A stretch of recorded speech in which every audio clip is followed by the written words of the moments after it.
All right, Nick Petrie. So you're one of our experts at behavior change.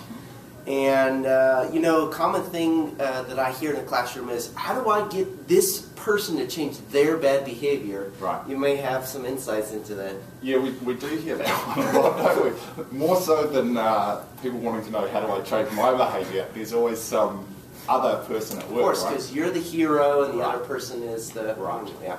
Well, I mean, I think the best story I've heard about this came from an executive I was speaking with recently.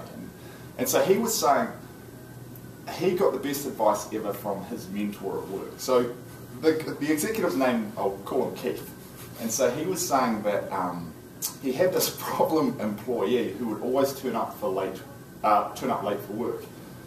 And it was a big issue for him. It was messing up what was going on in the team. And he'd tried everything. He'd sort of given the guy feedback. He'd told him, I'm going to do this or I'll do this. And the guy would sort of improve for a few days, but then he would just go back to his old habits. And so Keith went to his mentor and he said, what do I do with this guy? I don't know what to do. And his mentor says to him, here's what you do. You get him in the room and you say, if you keep turning up late, bad things will happen.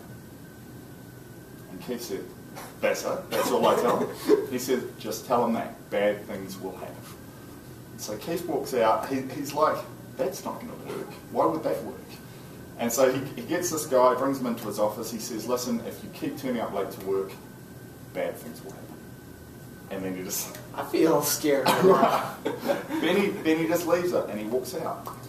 And then Keith says, I couldn't believe it. All of a sudden, this guy starts turning up on time and continues to turn up on time. So he goes back to his mentor. He says, he's completely changed around. How come? And his mentor smiles and he says, because this guy, as soon as you say bad things will happen, he starts imagining bad things.